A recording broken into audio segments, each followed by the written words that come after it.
O livro Pais e Filhos, escrito pela autora britânica Charlotte Mason, explora o importante papel dos pais na educação das crianças. Nós gostaríamos de compartilhar as palavras de mães e pais que têm lido esta obra e como as ideias vivas presentes no livro Pais e Filho têm impactado os seus lares. O livro Pais e Filhos tem me auxiliado muito na educação do meu filho, porque tenho aprendido que a educação não é algo pontual, não é algo que é construído em alguns momentos, mas é um hábito diário de construção, de formação de caráter, de formação de bons hábitos, de leitura de livros vivos, de momentos na natureza e sermos dependentes do Espírito Santo. Ela coloca cada criança como um indivíduo e um indivíduo diferente do outro. Então, a gente pode até ter ferramentas, outras ferramentas, outras metodologias para a gente educar nossos filhos, Porém, o que ela mostra para nós é que cada indivíduo é diferente, a gente tem que olhar a particularidade dele e para isso nós temos que ser dependentes do Espírito Santo. Então, uma educação enraizada na palavra do Senhor vai trazer a melhor ferramenta que nós podemos ter para consolidar essa educação, a partir de livros vivos, de bons hábitos, para que eles cresçam e desenvolvam a sua própria fé e desenvolvam o hábito, de aprender. Olá, bem-vindo a mais um episódio do Descobrindo Charlotte Mason. E hoje nós vamos dar início a uma série super especial. Nós vamos estar falando do nosso livro Pais e Filhos, publicado pela editora Ideias Vivas. E nós vamos estar tratando das ideias desse livro, discorrendo sobre vários pontos. Então, eu já quero deixar o recado aqui. Se você está lendo o livro Pais e Filhos e surgiu alguma dúvida, já deixa aqui nos comentários que quem sabe num futuro episódio, a gente pode tratar dela. Eu estou aqui com o Eric, que vai ser o nosso filósofo do dia. Já promovi o Eric para filósofo. E nós estamos aqui com a Janice e um convidado super especial. Janice, apresenta ele para nós. Oi, pessoal! Eu sou a Abimael, estou aqui gravando hoje junto com a mamãe. Então, vocês vão escutar um pouquinho da conversa dele hoje junto no episódio, né, filho? Querido. Então, eu gostaria de lembrar também que nós temos um Clube de Leitura Amor Pensante, onde nós estamos discutindo o livro Pais e Filhos, iremos discutir outros livros da Charlotte já disponíveis em português, e algumas das perguntas que nós vamos estar tratando nesses episódios especiais vêm direto do Clube de Leitura. Então, se você tem interesse em entrar na lista de espera para quando o Clube de Leitura abrir de novo, clica aqui no link da descrição para a gente, ter acesso ao e-mail de vocês e avisar. Vocês serão as primeiras a saber quando o clube vai abrir de novo. Então, bora lá conversar sobre o livro Pais e Filhos. Hoje o nosso foco vai ser no capítulo 4. Pais como aqueles que inspiram. A Charlotte diz, que a vida da mente se desenvolve a partir de ideia, que é a nossa mensagem com a editora Ideias Vivas. Então, Eric, conta um pouquinho para nós, assim, o que essas ideias do capítulo 4 têm impactado aí na tua leitura e na tua experiência, com a tradução do livro. Sim, participar desse processo de tradução, principalmente na função que eu exerci, eu participei desse processo como revisor da tradução, eu participei desse processo como revisor da gramática. Então, eu tive que reler o livro várias e várias vezes, prestando atenção. Uma vez prestando atenção naquele cara e crachá entre a linguagem da Charlotte e a linguagem que a gente está usando em português. Outra vez vendo vírgula, ponto, acento, essas coisas todas. Então, eu tive o prazer de poder ler e conhecer, E eu gostei muito da maneira como a Charlotte conduz, através desse livro, as funções dos pais, o que é importante para os filhos, e ela parece ter sido uma pesquisadora de forma muito forte de tudo que estava sendo colocado no tempo dela, né? Então, se você for olhar o início dos anos 1900, são os anos em que as grandes descobertas elas acontecem no final dos anos 1800, e isso impulsiona um pensamento científico nos começos dos anos 1900. Então, em termos de filosofia, em termos de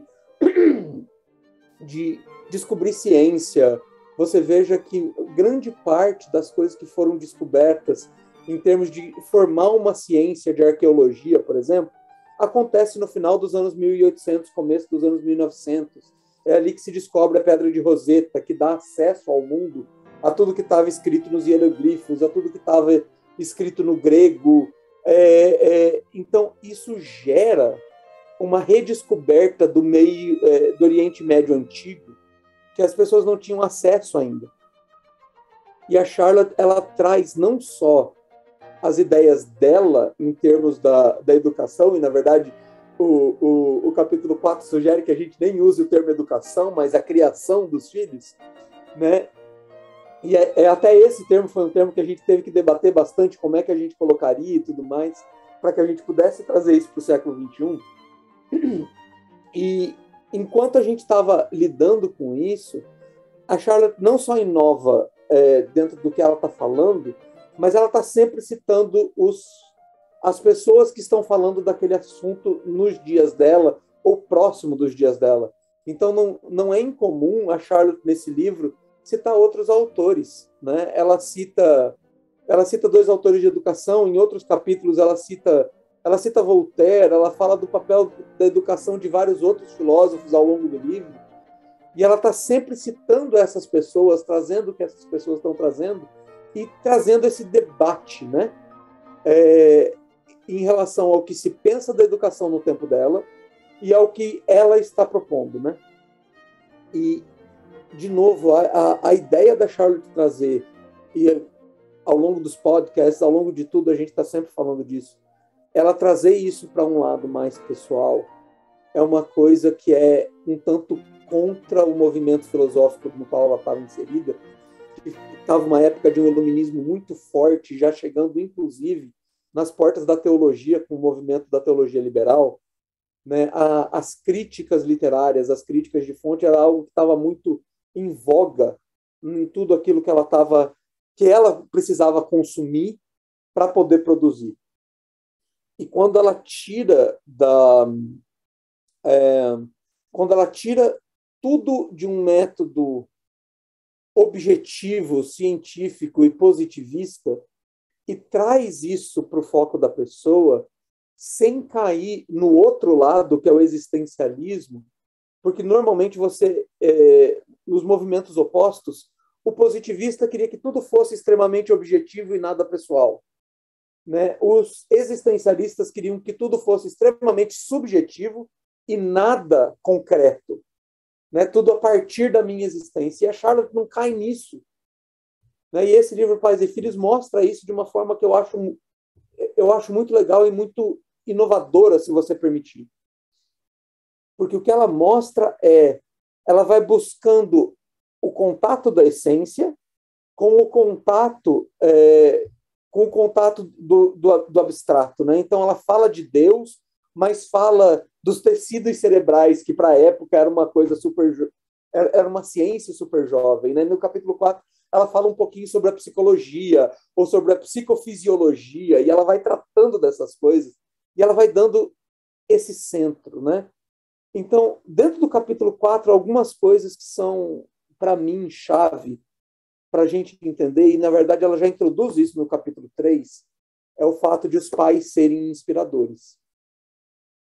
E daí, obviamente, ela fala da questão das ideias, ela traz uma definição de método, que é interessante, e eu quero que a gente possa conversar um pouquinho sobre isso, mas é muito legal a maneira como ela toca nessas coisas, dialogando com o mundo dela, trazendo coisas inovadoras e buscando das melhores fontes, que é a base do que a gente sempre conversa, né? Ela está sempre indo em fontes atuais, em fontes vivas, trabalhando as ideias, debatendo essas ideias consigo e procurando soluções. Então, É, é uma delícia, por um lado já, né, poder estar com o livro na mão e poder fazer anotação, poder rabiscar, né? Normalmente a gente estava, sempre que a gente fazia a nossa transmissão, a gente tinha um esboço online porque a gente estava com um artigo online, né?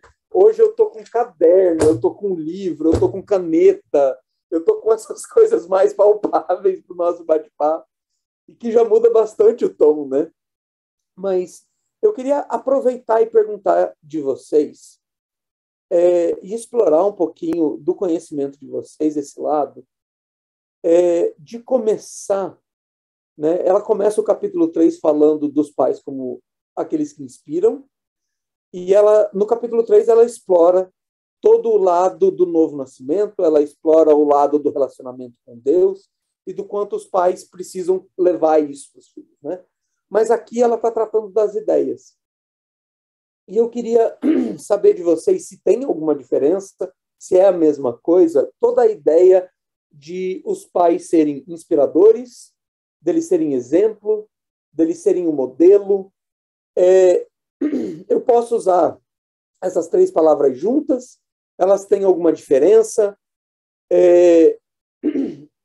E como vocês, que são mães, né, e os seus esposos, veem essa ideia de eu preciso ser uma fonte inspiradora para o meu filho? Foco no capítulo 4, no mundo das ideias, e talvez aproveitando um pouquinho como a ideia central da vida, né? Sendo Deus como o centro e a origem de toda a vida, como é que vocês, na prática, na vida, quais são os momentos que vocês precisam olhar e ver assim, cara, eu preciso inspirar o meu filho agora? Ou vocês conseguem assumir uma identidade de que, poxa, olha, eu estou fazendo as tarefas mais simples da vida e eu preciso estar o tempo todo me lembrando que tem olhinhos me observando e se inspirando em mim. Como é que é esse lado, primeiro, de uma identidade? E se existe diferença? Você pode ser um modelo sem ser inspirador? Você pode ser um exemplo sem ser inspirador? Como é que vocês trabalham essa coisa de inspirar os meus filhos? Bom, né, Eric? Acho que a primeira coisa a gente tem que lembrar as três bases que a Charlotte sempre vai trazer, e aqui nesse mesmo capítulo 4 ela vai falar, quando ela fala do criar filhos, ela vai trazer a citação. Então, o que a gente tem ao nosso dispor? Que é entender que a educação é uma atmosfera, uma disciplina e uma vida. E todo episódio a gente acaba caindo nessas três coisas de novo, né? Atmosfera, disciplina e vida. Não tem como falar da Charlotte sem falar de atmosfera, disciplina e vida. E eu acho muito interessante nesse capítulo 4 que ela vai usar a expressão assim, pais como inspiradores, não modeladores. E eu lembro a primeira vez que eu li isso em inglês, me chamou muita atenção, porque tem uma diferença entre inspirar e modelar, né? Nós inspirarmos ideias nos nossos filhos, são como sementes que nós estamos semeando constantemente, nós não temos o controle de qual semente vai germinar no coração dele. E por isso a Charlotte, ela fala que o currículo ele precisa ser amplo, abrangente, diversificado, porque só o Espírito Santo tem o controle das ideias que vão germinar, que vão conduzir a nossa criança. Mas agora, pensando como modeladores, é como se a gente pensasse já o que a criança tem que ser, né? Entendesse a criança como uma propriedade nossa e o que eu quero que ela seja e o que ela vai ser, e eu tento modelar ela aquilo, ou de uma forma assim mais prática, que às vezes inconscientemente nós fazemos, tentamos modelar o nosso filho ao nosso temperamento, à nossa própria personalidade, né? Mas entender a criança como pessoa, com essas diferenças, a gente tem que inspirar nela na formação do caráter dela, dentro da personalidade que o Senhor já deu para ela, e não querer colocar sobre ela aquilo que nós somos. Pode falar, Eric. Olhando para essa questão de modelar, ela até cita, se não me engano, Pestalozzi, né? eu não sei se é assim que fala o nome dele, que ele cita isso de modelar a criança como um vaso, né? Eu nunca li Pestalozzi, é a primeira vez que eu entro em contato com esse nome, mas dando crédito para a Charlotte, que ela sabe o que ela está falando, eu acho muito interessante exatamente essa questão, porque nós já temos um modelador que é Deus. Ele é o oleiro. E ele está moldando não só a criança, mas ele também está moldando o pai. Ele é o único oleiro lícito porque ele é o único capaz de dar forma ao barro. Né? É ele quem dá forma ao barro, é ele que sopra a vida sobre o barro e diz que isso foi bem feito. Então, isso é uma das coisas que eu acho fantástico na linha da Charlotte, porque quando ela diz a criança é uma pessoa, ela não só traz uma dignidade à criança, mas ela ajuda, na minha visão, obviamente, a trazer essa grandeza de Deus. Sim, você é mais velho, você tem experiências, você tem responsabilidades para com essa criança, mas o único que pode ser o oleiro é Deus. Então não se meta a ser Deus na vida dessa pessoinha só porque você é o pai. Você tem esse dever, e a gente vai explorar um pouquinho disso também, mas eu achei muito legal você trazer essa linguagem para esse momento e lembrar disso, sabe? Não, pai, não é porque você é pai que você é Deus na vida da criança. Você é um representante de Deus na vida da pessoa, mas você não pode fazer o que apenas Deus tem a capacidade de fazer, e eu acho isso um momento lindo. Podem continuar, eu só queria... É só que isso arde no meu coração. Não, eu perfeitamente, e é isso, assim, uma coisa que fez e faz muita diferença, né, em como eu vejo o meu papel de mãe e meu esposo, né, de pai, né, é exatamente isso, é não ser um tropeço na vida do meu filho, tentando moldar ele de acordo com a minha conveniência, porque tem dias que eu gostaria que fosse do jeito que eu quero, por causa da minha conveniência, né? Mas eu precisei, né, e preciso entender e buscar no Senhor essa sabedoria de ser uma cooperadora na educação dos meus filhos, né?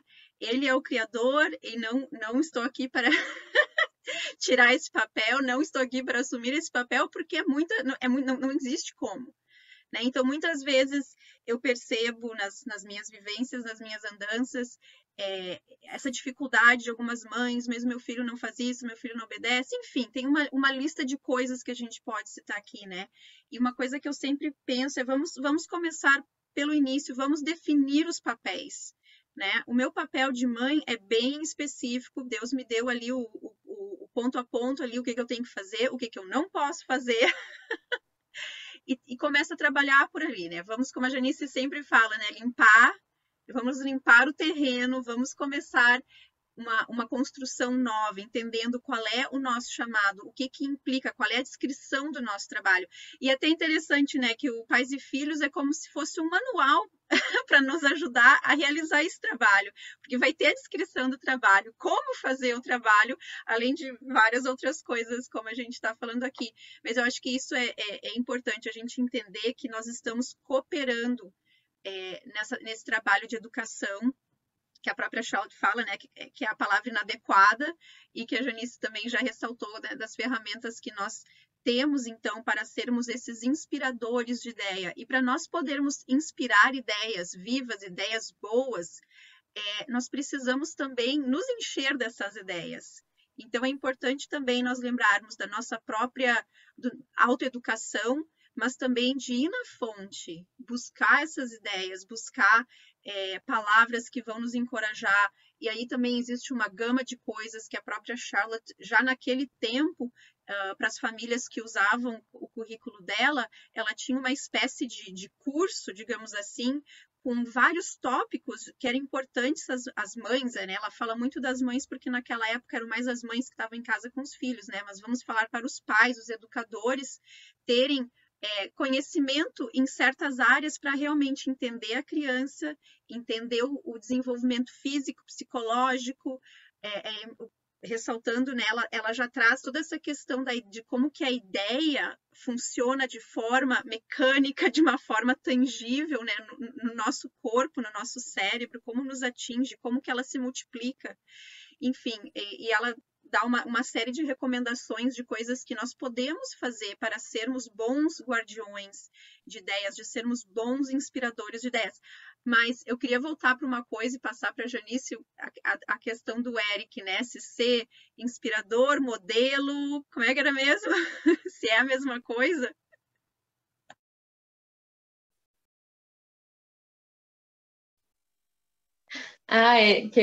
O que o Eric, a pergunta do Eric super pontual, né?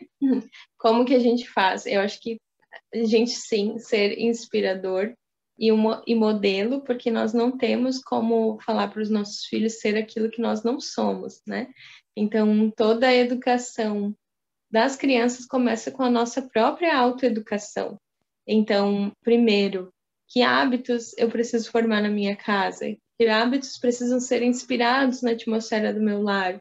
Eu preciso focar em mim, né? E com o clube de leitura, esse é o primeiro choque que as mães têm, né? Elas começam lendo a Charlotte ou descobrindo a Charlotte em busca de um método de educação para os filhos, e elas se deparam: uau, eu estou me educando, eu preciso mudar, né? A Charlotte, ela causa esse impacto em os pais enxergarem, fazer essa autoanálise, né? Que hábitos ruins eu venho cultivando até hoje na minha vida que eu preciso me desvencilhar para que eu não esteja passando isso para os meus filhos, né? Para que os meus filhos também não trilhem esse caminho. Nós ouvimos sempre das mães do clube falando: uau, eu vejo que eu sou muito assim, e o Espírito Santo está me levando a mudar isso, porque para que a minha filha também não siga por esses passos, porque nós somos uma grande porcentagem da atmosfera do nosso lar, né? Os nossos filhos, eles estão convivendo conosco, então não basta apenas querer inspirar as crianças. Um exemplo bem prático, né? Como que eu vou inspirar a criança a ter um hábito de leitura se eu não leio? Se eu não sou um modelo de ler, né? Se eu não demonstro que tenho prazer na leitura, se eu não pego um livro da estante e sento para ler, se eu não leio para os meus filhos, como eu vou querer que os meus filhos troquem as telas pelos livros se eu passo mais tempo no Instagram do que com o livro na mão? Então, né, um exemplo bem prático de que a gente sim vai estar inspirando, mas precisamos ser modelos, porque o nosso modelo inspira os nossos filhos também. Mas tem uma série de outras coisas que vão inspirar as crianças, que são as ideias vivas, né? E aí nós, como pais, se torna um hábito, Eric, que a gente está sempre pensando nisso. Por exemplo, hoje eu descobri uma biblioteca na minha cidade, andando aqui, indo fazer um exame, uma biblioteca, e aí a gente tinha um tempinho, a gente deu uma paradinha lá para já conhecer a biblioteca que a gente descobriu, e aí as meninas, biblioteca é aquela coisa, né? Aquele monte de ideias. Tem ideias vivas e ideias não vivas. Então, como guardiã das ideias do nosso lar, eu fiquei ali, né? Vendo quais as ideias. A Manu já é um pouco maior, então ela já tem mais essa noção construída nela, de conseguir fazer esse filtro um pouco, né? A Ruth ainda não. Mas mesmo assim, às vezes ela via uma coisa e eu conhecia, eu falava: ei, filha, eu acho que esse aí não vai ter boas ideias. Eu já falava para ela, ela já entendeu. Ela já entende o que eu queria dizer com aquilo, né?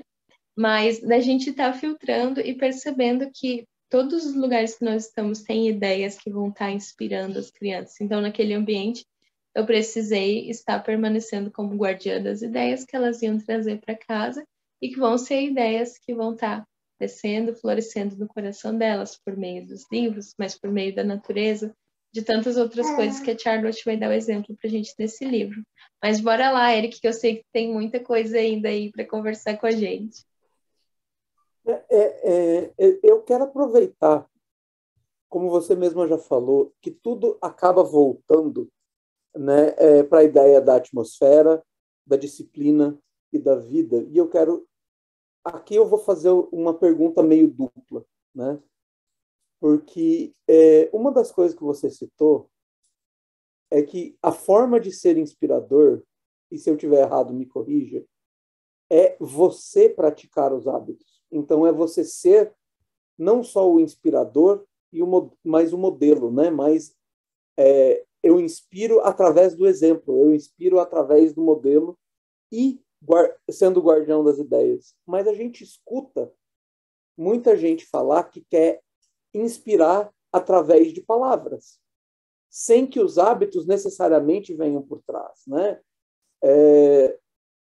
A gente vive histórias de pessoas que são que se colocam profissionalmente como pessoas que resolvem problemas dos outros, mas que quando você chega perto você vê que a pessoa não resolve os seus problemas, né? A gente vê isso na igreja, a gente vê isso na sociedade, a gente vê isso nas lideranças de empresas, a gente vê isso em vários lugares, né?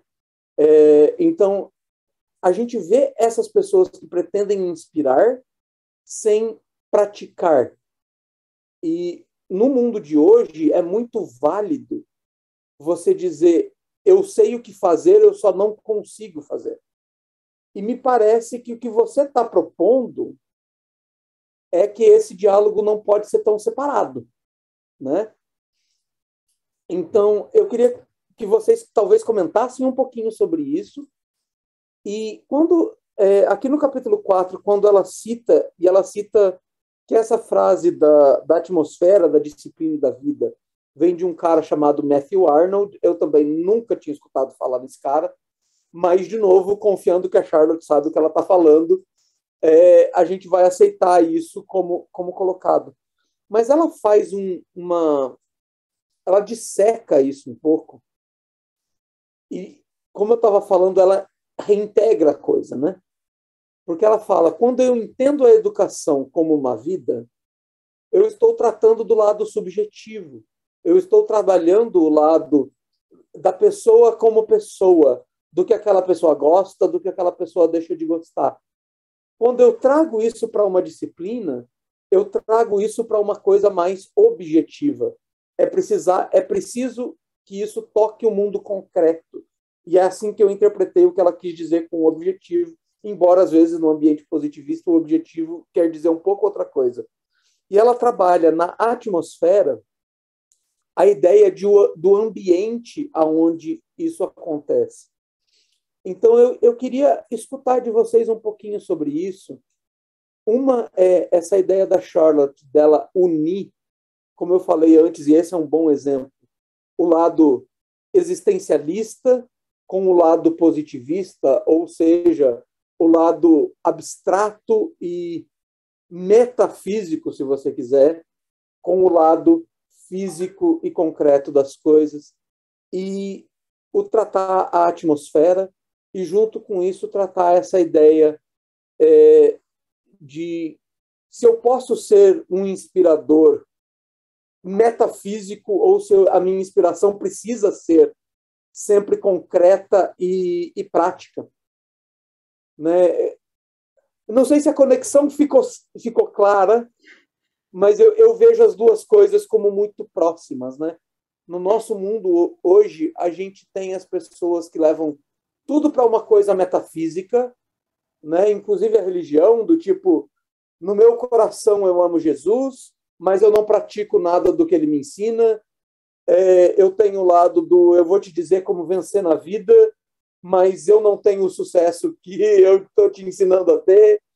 E esse lado da Charlotte juntar isso, não só a vida é subjetiva e é essencial, a disciplina é objetiva e material, e junto com isso eu proporciono esse ambiente.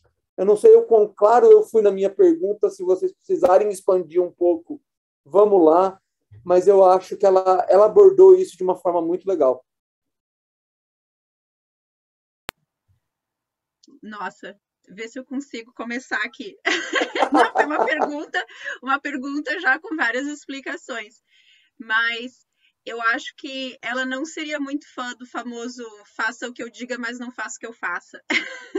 Esse popular, que realmente a gente, né, os nossos filhos que estão ali nos observando, que nós somos aquela autoridade na vida deles. Os nossos filhos nos veem, ainda mais quando eles são pequenininhos, né? A gente sempre diz, criança é uma esponja. Eles veem a mamãe cozinhando, eles vão lá, acham alguma coisa e tentam reproduzir. Eles veem o pai, sei lá, jardinando, vai lá, acha alguma coisa. Então, assim, é o tempo todo o tempo, nós estamos emanando ideias, boas, ruins, o tempo todo, né?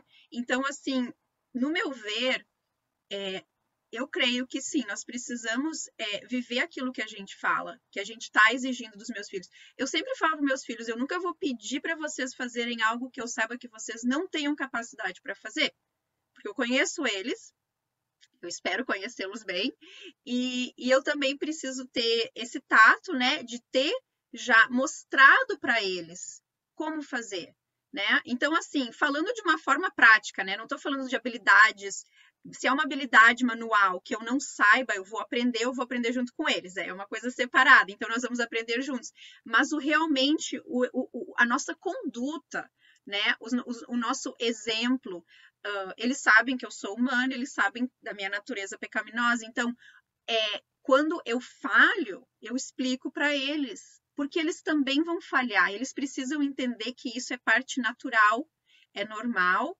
mas que nós não precisamos ficar desesperados, porque nós temos o nosso Salvador, o nosso conforto. Então, o meu objetivo é ser um exemplo,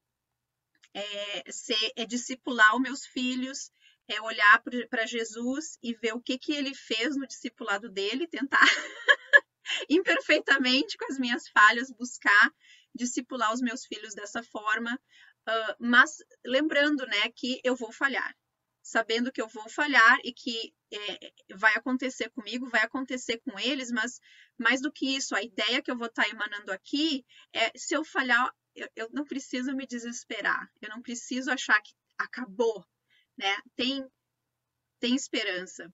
Então, eu não sei se eu estou divagando, se eu saí da pergunta, mas isso era uma das primeiras coisas que eu pensei quando a gente fala, né?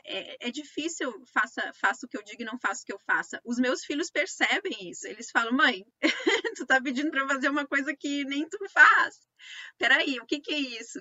Então, assim, criança é esperta. A criança, a gente subestima demais o poder de entendimento desses pequenininhos, né? E o próprio Jesus falou, a não ser que a gente tenha o coração, né, desses pequenininhos. E isso é uma coisa que arde demais, porque eu preciso ser cuidadosa, eu preciso estar buscando diariamente na fonte, né, a sabedoria para ser como um desses pequenininhos. Vamos deixar esse pequenininho falar, então. Esse pequenininho aqui tá cheio de coisa para contar, para compartilhar com a gente hoje, né, moço? E uma das coisas, Mari, que tu estava falando aí, é que me lembra até em outras passagens da Charlotte falando, né? Uma coisa simples assim, não mande o seu filho para fora de casa. Vá com ele para fora de casa, né? Quando ela fala das ideias da natureza. Então, não é, meu filho não gosta de ter tempo ao ar livre, meu filho não gosta de passar tempo na natureza, de observar a natureza, né? Mas a Charlotte não fala para você mandar a sua criança aí, ela fala, vá com ele, né? Não esteja dentro de casa quando você pode estar perfeitamente fora.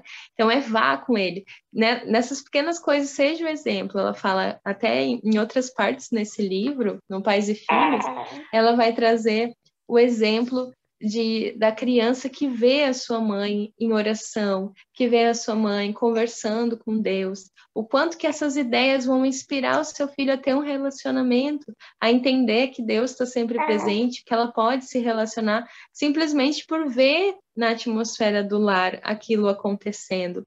Então, não tem como a gente ensinar uma coisa e praticar algo diferente, né? Tem alguém querendo comer minha bochecha aqui, enquanto eu falo.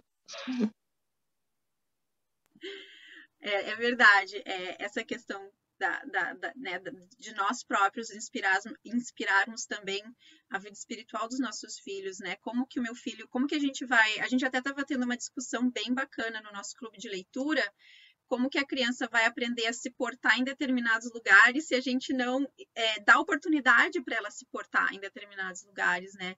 Então, eu acho que a conclusão é que não dá para só falar, a gente precisa agir também naquilo que a gente está falando e da que a gente está esperando dos nossos filhos, né? E lembrando que, como o Eric falou no início, nós estamos sendo moldados pelo Criador.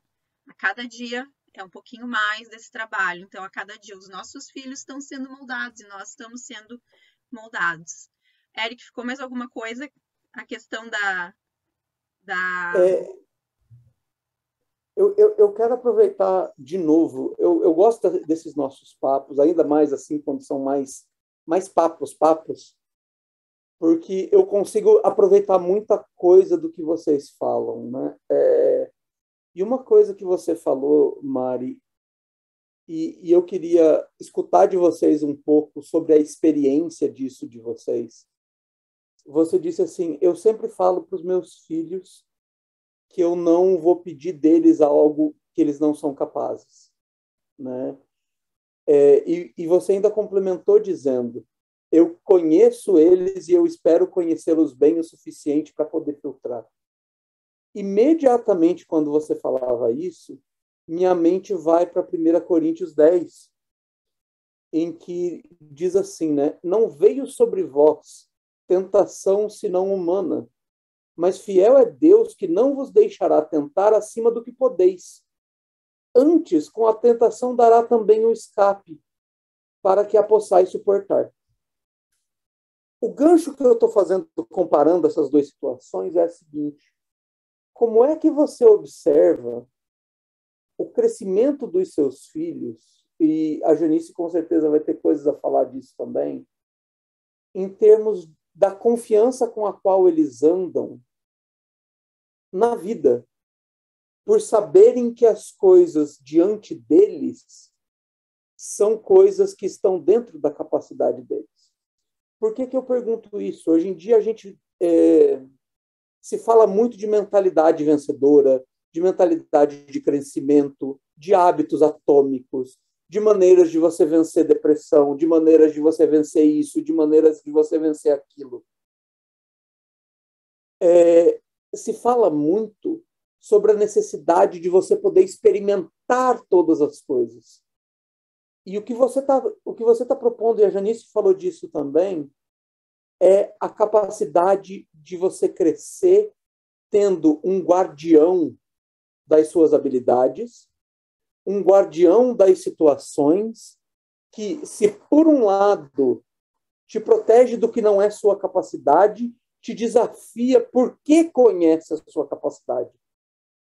Como é que você observa quais são os frutos dessa dupla posição de ser guardião e desafiador dessas crianças, e como é que vocês veem elas enfrentando os desafios da vida? Eu sei que foge um tanto do capítulo 4, e faz tempo que a gente não conversa, então as minhas perguntas estão mais afiadas do que de costume, mas bem feito, ninguém mandou me convidar. Ok, não, tranquilo. Janice, tu quer começar? Eu acho que a resposta está no capítulo 4. Eu não tenho certeza, mas eu acho que está lá a resposta. Mas está lá também, né, Mari? No 4, no 5, no 11, no 9. As meninas do clube de leitura que estiverem ouvindo aí vão associar.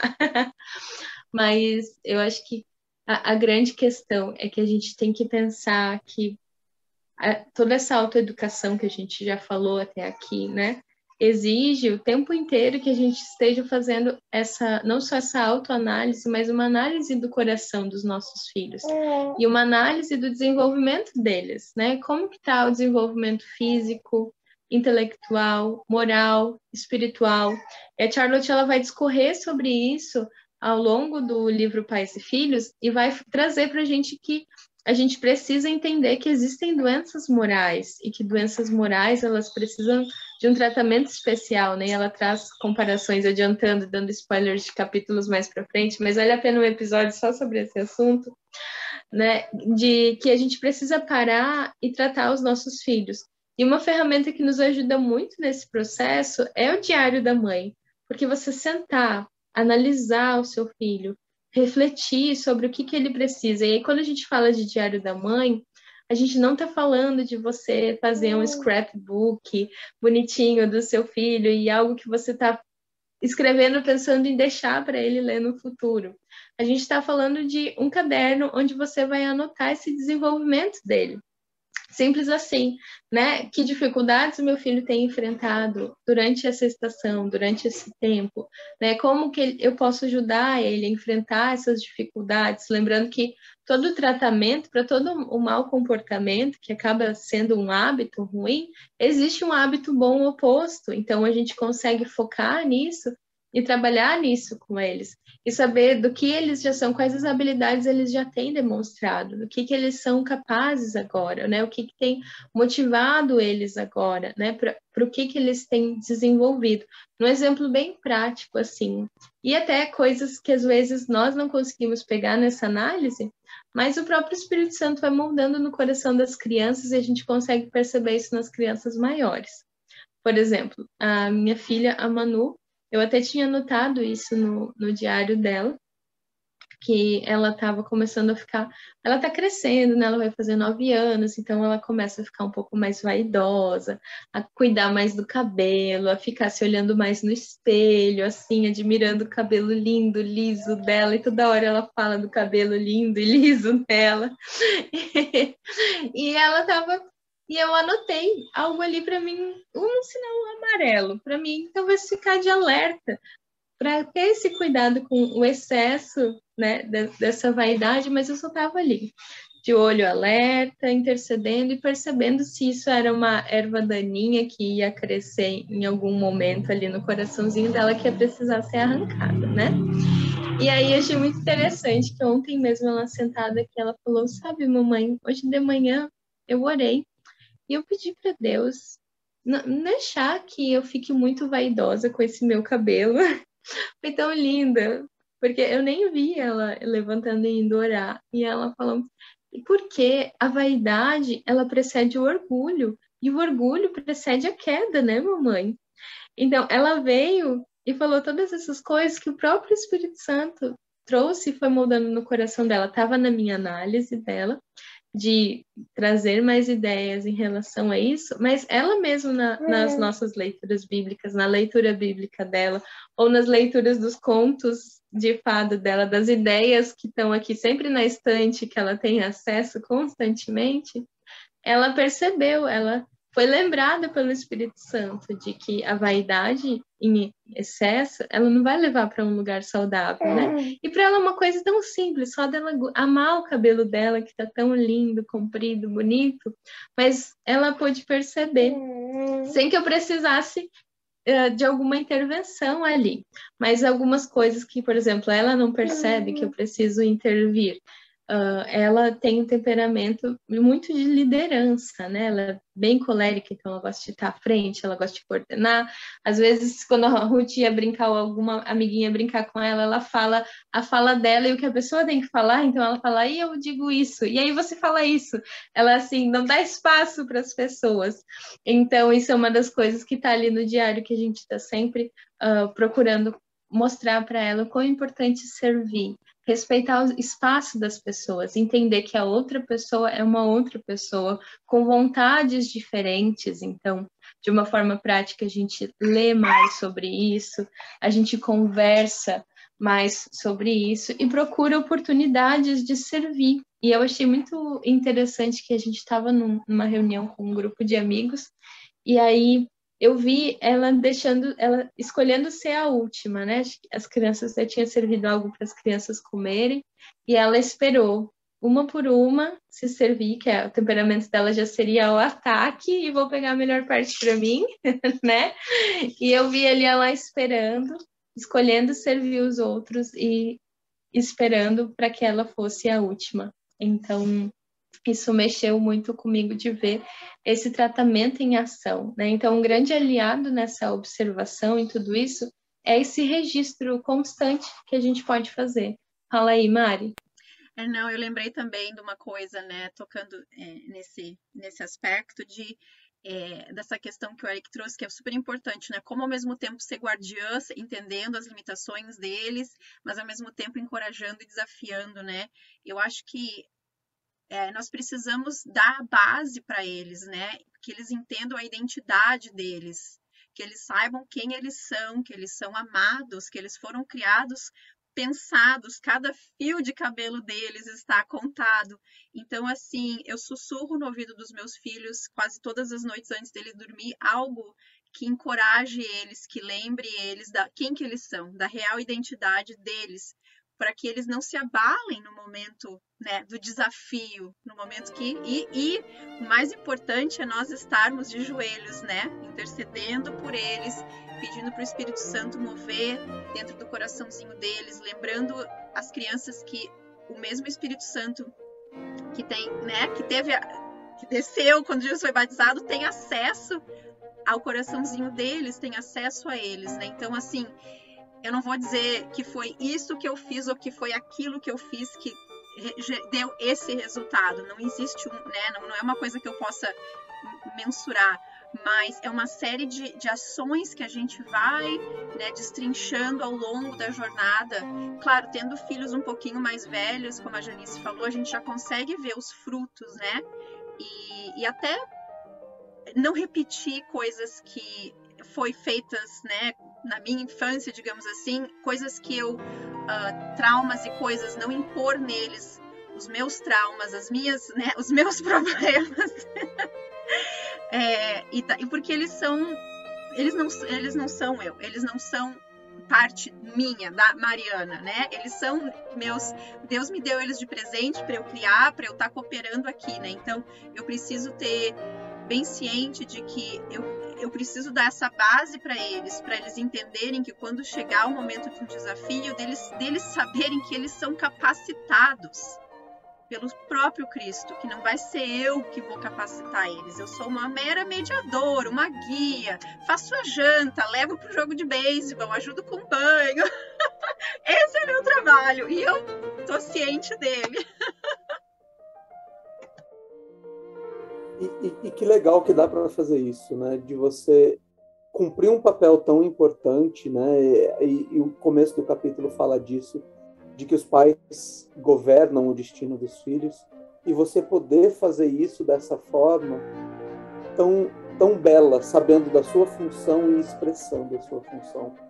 E eu acho que isso é uma coisa que dá para a gente segurar aqui e meditar um pouquinho nessas coisas durante a semana. Se você ainda não está com o seu livro na mão, esteja com o seu livro na mão, se cadastre para as discussões dos próximos capítulos do livro, dos próximos livros, e a gente volta a conversar em breve. Tá bom, gente? Deus abençoe, tudo de bom para vocês e até a próxima.